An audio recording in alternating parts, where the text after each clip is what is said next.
পৃথিবীতে সবচেয়ে কষ্টের আর সবচেয়ে বড় চাকরি কার জানেন? ঘরের বউদের।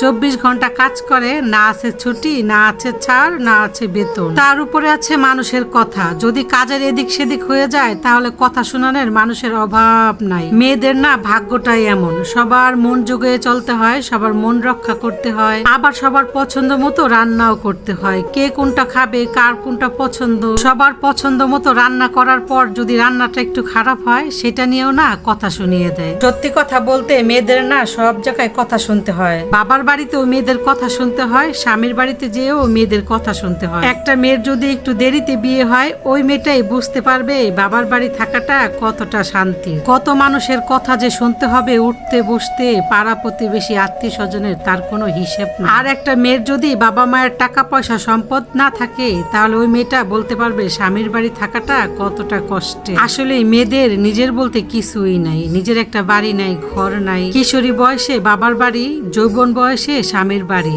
আর বৃদ্ধ বয়সে ছেলের বাড়ি, নিজের বলতে কিছুই নাই। এর জন্যই তো মেয়েদের একটু বেশি কথা শুনতে হয়, কারণ মেয়েদের যে নিজের বলতে কিছু নাই। যাই হোক, সবাই কেমন আছেন আমার আপু ভাইয়ারা? আশা করি সবাই ভালো আছেন, আমিও ভালো আছি আলহামদুলিল্লাহ। অনেক দিন ধরে বড় ভিডিও দিতে পারতেছি না একটু ব্যস্ততার কারণে, তো আজকে একটা বড় ভিডিও নিয়ে আসলাম। আর এই ভিডিওটা ছিল কয়েকদিন আগের ভিডিও, তো তখন আমি শেয়ার করতে পারিনি, ভাবলাম আজকে আমার আপুদের সাথে শেয়ার করি। সত্যি কথা বলতে সংসারের কাজ করার পাশাপাশি একটা পেজ চালানোটা অনেক কষ্টের। অনেক আপুদের দেখি 2-3টা পেজ কিভাবে চালায় আমি জানি না। আমি তো একটা পেজ খুলে হিমশিম, মানে রিলস ছাড়বো না বড় ভিডিও দিব, কখন দিব, মানে আমি টাইমই মিলাতে পারি না। যাই হোক, অনেক দিন ধরে আমার এই পেজে আমি কাজ করতেছি, একটা মায়া হয়ে গেছে। অনেক কষ্ট হলো, আমি পেজটা ধরে রাখার চেষ্টা করব।